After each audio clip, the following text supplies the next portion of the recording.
오늘 이사야 24장의 말씀을 통하여서 여호와를 영화롭게 하며 라는 제목으로 말씀 나누도록 하겠습니다. 자, 본문 24장부터 27장까지의 이사야의 말씀은 이사야 선지자의 묵시록으로 기록되어지고 있습니다. 묵시가 무엇이냐? 환상 중에 이사야가 본 것을 전하고 있다라는 것으로 이해하시면 좋을 것 같습니다. 그러나 우리가 주의해야 할 점은 이 이사야 선지자가 본 그의 환상이 온전한 그의 하나님에 대한 또 하나님의 역사에 대한 이해로부터 시작된다라고는 볼 수 없다라는 점입니다. 때문에 오늘 본문 말씀을 보시겠는데 1절 보라 여호와께서 땅을 공허하게 하시며 황폐하게 하시며 지면을 뒤덮으시고 그 주민을 흩으시리니 19절 땅이 깨어지고 깨지며 땅이 갈라지고 갈라지며 땅이 흔들리고 흔들리며 21절 그날에 여호와께서 높은 데서부터 높은 군대를 벌하시며 땅에서 땅의 왕들을 벌하시리니 이런 본절의 구절들만 보면 떠올릴 단어는 하나일 것입니다. 바로 하나님의 심판. 네. 그런데 여기서 우리가 잊지 말고 다시금 기억해내야 될 말씀이 있는데 그것이 창세기 9장의 말씀입니다. 창세기 9장 11절로 13절의 말씀을 읽어드리도록 하겠습니다. 내가 너희와 언약을 세우리니 다시는 모든 생물을 홍수로 멸하지 아니할 것이라. 땅을 멸할 홍수가 다시 있지 아니하리라. 하나님이 이르시되 내가 나와 너희와 및 너희와 함께하는 모든 생물 사이에 대대로 영원히 언약을 세울 증거는 이것이니 내가 내 무지개를 구름 속에 두었나니 이것이 나와 내 세상 사이에 언약의 증거니라. 자, 하나님께서 온 인류와 생물들과 더불어서 약속하신 이 무지개 언약의 핵심이 무엇이냐면 대홍수와 같은 천지에 개벽할 일이 다시는 일어나지 않게 하시겠다라는 약속입니다. 본문의 표현과 같은 그런 심판이 있으면 안 된다라는 거예요. 왜냐하면 하나님께서 이미 창세기에 죄인들과 더불어 온 세계 생물들과 함께 언약하여시기에 다시는 이런 일이 있지 않도록 내가 너희 가운데 선용하며 구원의 은혜를 베풀어 줄게 라고 약속하셨기 때문에 그렇습니다. 자, 그렇다면 이제 본문을 보실 텐데 본문 안에 또한 하나님의 이런 마음을 내포하는 표현들이 있으니 보시도록 하겠습니다. 1절에 땅을 공허하게 하신다라는 표현과 그 주민을 흩으신다라는 표현입니다. 공허하게 하신다라는 단어의 원어는 가득 찬 것을 부어버리는 것을 의미합니다. 그리고 또 이 단어는 능동태 분사형으로 쓰여 있습니다. 조금 이따가 설명을 드리겠습니다. 또 이 끝부분에 있는 흩으신다라는 이 동사는 창세기 11장의 바벨탑 이야기 속에 3번이나 동일하게 사용된 그 단어입니다. 우리가 본문을 하나님의 심판이요 천지를 뒤엎을 역사로 본다면 노아를 통해 인류에게 하나님께서 언약하여 주신 그 하나님의 언약을 스스로 파기하는 것이 되며 또 본문에 살펴본 이와 같은 표현들이 의아하지 않을 수 없다라고 말씀을 드리겠습니다. 결론부터 말씀드리고 본문을 조금 더 풀어드리자면 본문의 이사야의 묵시는 하나님의 구원의 필요에 대한 역설이자 그 구원의 마침표를 찍는 마지막 날에 대한 기록입니다. 1절부터 12절까지는 구원의 필요에 대한 역설의 대목이며 13절부터 23절까지는 마지막 날에 대한 기록입니다. 다시 1절로 돌아가서 공허하게 하시며 흩으신다라는 이 표현, 이것의 진위는 온 땅에 가득한, 즉 세상에 가득 찬 죄를 부으심 또 흩으심으로 표현하는 것은 하나님의 구원에 대한 것입니다. 또한 이것이 능동태 분사형으로 쓰여졌다라는 것은 현재 진행형으로 기록되고 있다라는 거예요.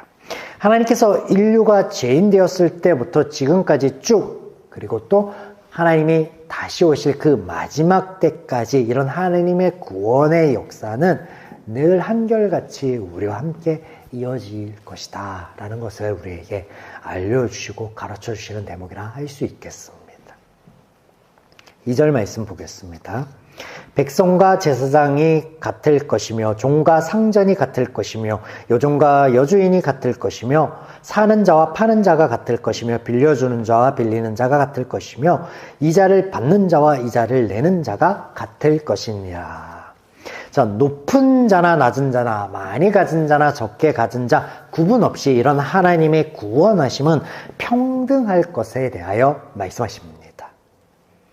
3절은 1절 말씀의 반복으로 하나님의 구원을 한 번 더 강조하고 있는 대목입니다. 1절부터 3절까지 하나님의 구원에 대한 강조, 이 강조가 왜 필요한가에 대한 것을 이어서 설명하시는데 4절부터 5절까지에는 죄에 대한 것을 하나님이 언급하시고 또 6절에서 12절까지에는 그 죄의 결과에 대한 것들을 언급하세요. 그래서 이러한 것들이 너의 삶에 만연하기 때문에 구원이 필요하다라는 역설을 지금 하고 계시는 것입니다. 자, 4절부터 5절까지 말씀을 보겠습니다.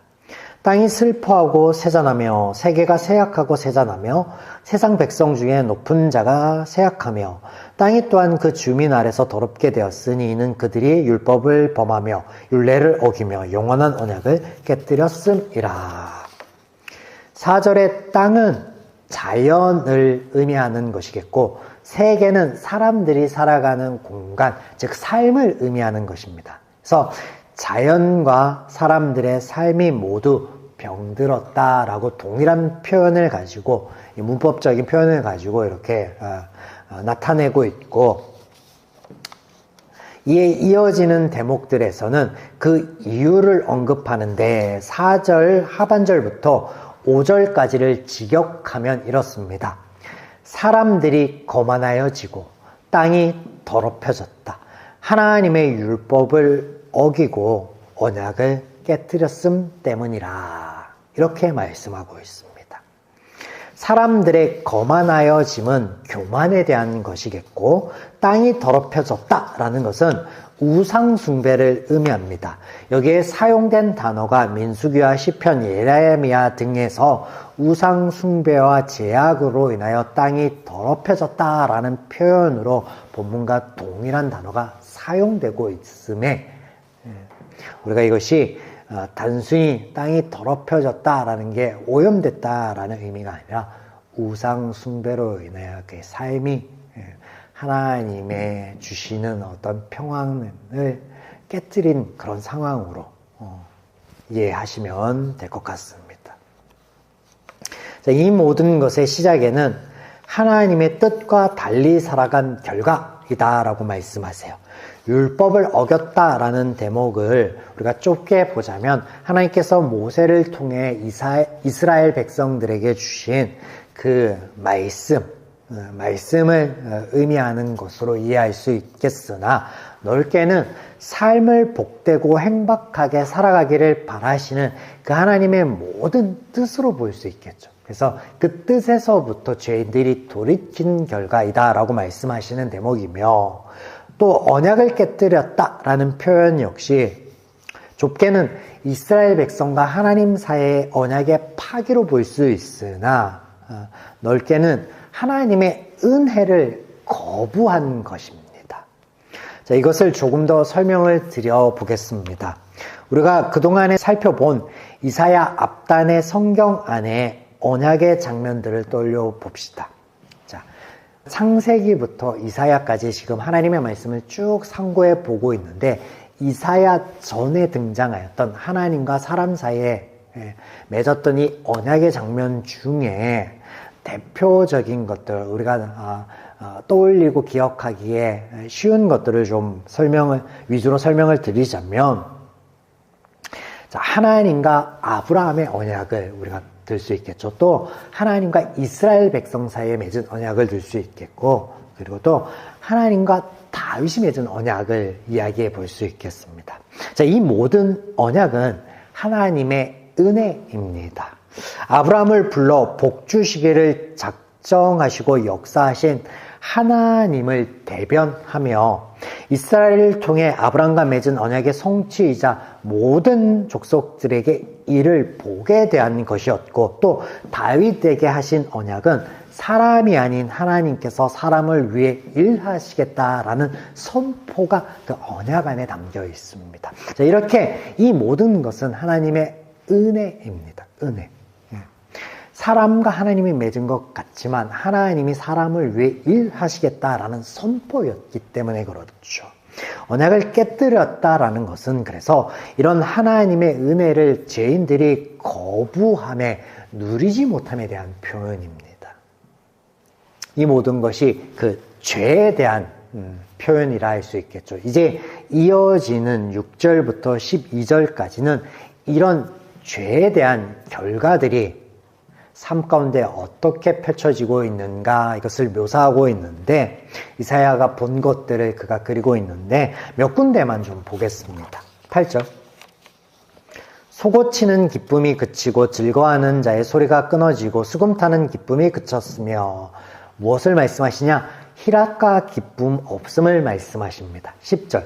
약탈을 당한 성읍이 허물어지고 집마다 닫혀서 들어가는 자가 없으며. 이것은 무질서와 혼란에 대해서 말씀하시는 것입니다. 12절. 성읍이 황무하고 성문이 파괴되었느니라.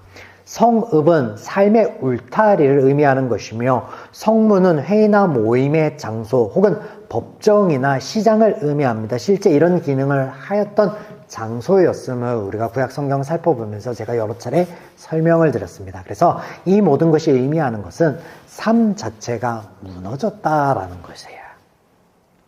자, 표면적으로 보면 1절부터 3절까지의 천지개벽이 하나님의 심판으로, 또 6절부터 12절까지는 그 결과들을 열거하는 것으로 보이나, 그 사이에 4절에서 5절의 심판의 이유는 부연 설명하는 것처럼 보입니다. 그런데 우리가 살펴본 것은 그런 뜻이 아니라, 하나님의 뜻을 떠나고 은혜를 거부한 결과 너무나 참혹하고 고통스럽게 하나님의 죄에 대한 구원이 필요하다라는 것을 역설하고 있다라는 것입니다. 또 이런 본문의 표현들 안에는 그동안 말씀하신 열국을 향한 하나님의 구원과 죄에 대한 교훈의 말씀들이 곳곳에 묻어 있습니다. 간략하게 제가 설명을 드려보겠습니다. 2절 말씀을 보면 여기에 하나님의 구원의 은혜가 모든 사람들에게 동일할 것을 말씀하시는데, 표현되고 있는 것들이 좀 독특해요. 젊은 사람이나 혹은 나이 든 사람, 혹은 여자나 남자, 어린아이나 장년, 이렇게 표현되고 있는 것이 아니라 어떻게 표현되고 있어요? 높은 자나 낮은 자, 부한 자나 가난한 자, 이런 식으로 표현이 되어 있습니다. 자, 이는 열국을 향한 메시지의 첫 번째와 10번째에 해당되는 것입니다.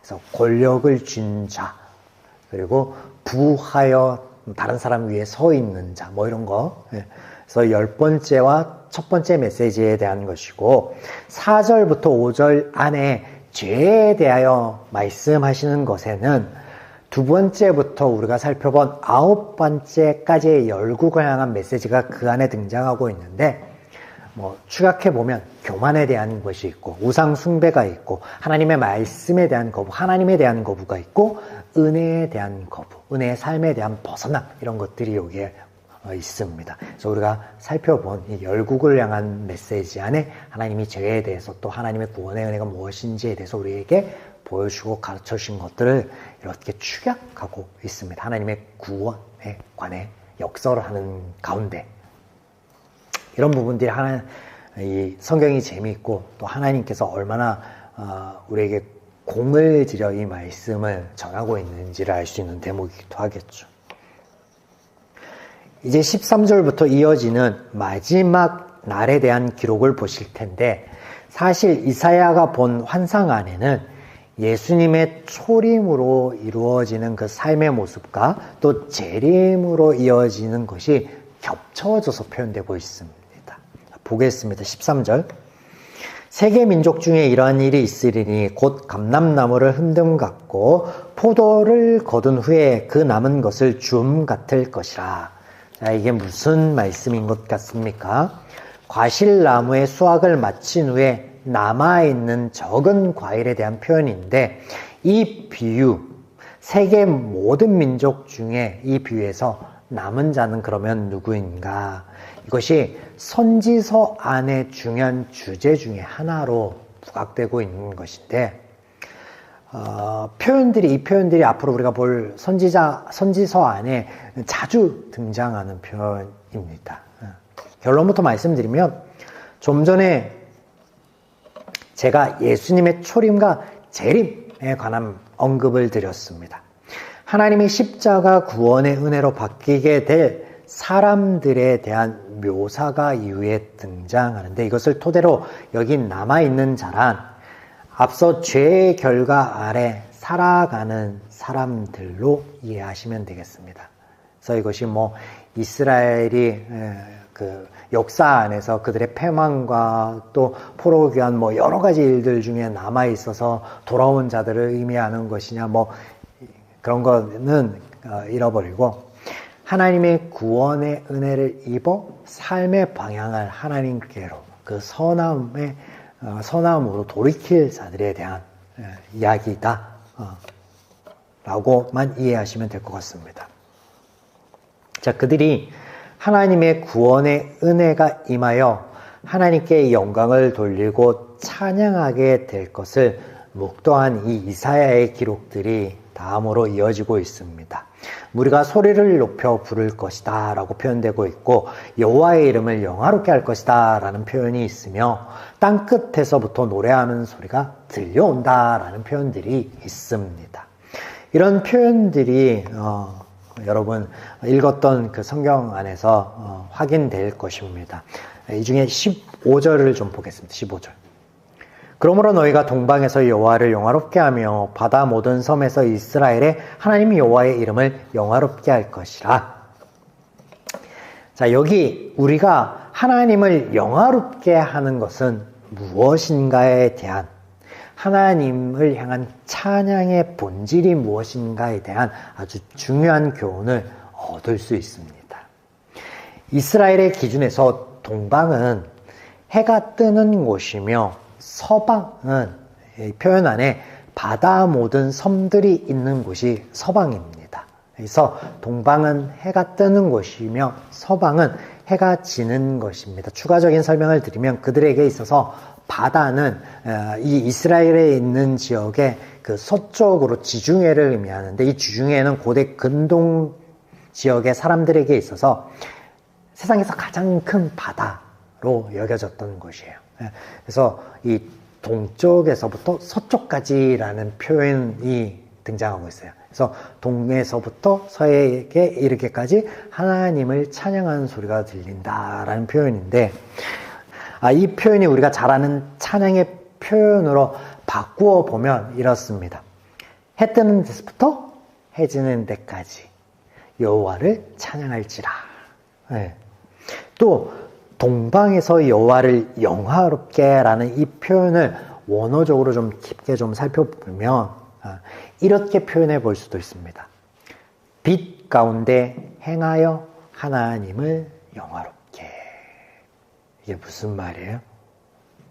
정리해 보겠습니다. 해 뜨는 데서부터 해 지는 데까지, 즉 범사에 우리가 빛 가운데 행하는 것이 하나님을 영화롭게 한다라는 교훈인데, 빛 가운데 행한다라는 것은 하나님의 말씀을 따라 사는 삶을 의미하며 달라진 가치관과 마음을 의미합니다. 그전에는 죄적인 가치관과 제 기준 안에서 생활하면서 하나님과 하나님의 말씀을, 하나님의 은혜를 등지고 살았는데, 이제는 그 가운데 살아간다라는 거예요. 우리가 하나님의 말씀을 따라 살아가며 우리의 삶 가운데 옳은 선택과 행동을 이어가는 것, 그래서 하나님께서 약속하여 주신 성경 안의 모든 복들을 우리 삶에서 누리며 구현해내는 그 모습이 하나님을 영화롭게 하는 것이며 하나님을 찬양하는 최고의 모습이다라는 것을 교훈하고 있는데, 우리가 이 말씀을 전에 시편을 묵상하며 상고하여 본 것과 동일합니다. 우리가 성경에서 진리를 발견하면 이 진리가 다르지 않아요. 동일한 말씀을 하나님이 여러 표현을 통해서 우리에게 하신다라는 것을 발견하게 됩니다. 본문 16절 말씀 보겠습니다. 그러나 나는 이르기를 나는 세자나였고 나는 세자나였으니 내게 화가 있도다. 배신자들은 배신하고 배신자들이 크게 배신하였도다. 자, 16절 하반절부터 이사야의 심경에 변화가 있습니다. 하나님께 영광을 돌리고 찬양하는 이들이 땅 끝에서부터 일어나게 되고 동에서부터 해 뜨는 데서부터 서로 해지는 데까지 이어질 텐데 이런 것들을 보며 그가 왜 부정적인 표현을 하며 슬퍼하는 것일까요? 그 이유가 이 끝부분에 표현되고 있습니다. 끝부분에 보면 일파만파 퍼지는 죄악을 묘사하고 있습니다. 자, 16절의 끝부분은 동일한 단어의 5개가 반복되고 있습니다. 원어 바가드라는 단어인데 이것을 표현하는 것이 뭐냐면 이게 가리키는 게 배신의 행위를 가리켜요. 그래서 하나님의 뜻에서 돌이키는 것, 하나님의 은혜를 누리지 못하는 것, 이것들이 겹겹이 쌓이고 이것들이 다시 만연하게 되는 것을 봄으로. 그래서 슬퍼진다 라고 표현하고 있어요. 이 가운데 하나님의 역사하심을 이사야가 다시 묵도해서 17절 이하에 표현되고 있는데 하나님께서 덫을 놓으시고 제수를 잡아 감옥에 가두는 것으로 묘사하고 있습니다. 여러분, 이와 동일한 표현들이 어디에 등장하고 있냐면 요한계시록에 등장하고 있어요. 요한계시록에. 그래서 마지막 때에 사단에 대하여 죄에 대하여 완전하신 하나님의 심판이요 구원의 표현들로서 이것이 등장하고 있습니다. 그래서 제가 이것을 앞단에 재림에 대한 표현들로 소개시켜 드렸습니다. 사랑하는 여러분, 오늘도 말씀 가운데 우리 마음과 생각을 지켜야만 우리 삶이 복되고 평안할 수 있음을 가르쳐 주시는 하나님의 말씀을 우리가 듣게 됩니다. 또한 우리의 그런 모습은 빛 가운데 행하는 하나님을 영화롭게 하는 하나님께 드려지는 최선의 찬양이 된다라는 것도 배우게 됩니다. 그러나 오늘 하나님의 그 은혜 가운데서도 여전히 죄가 하나님의 그 마지막 때에 마치 반기를 들듯이 우리의 삶에 여전히 침노해 오는 모습으로 그려지고 있는 것을 우리가 볼 때에 하나님께서 이것을 우리의 영적 전쟁이라고 표현하였고 또 바울이 자신의 안에 하나님의 법과 사망의 법이 싸우는 것으로 묘사된 것과 같이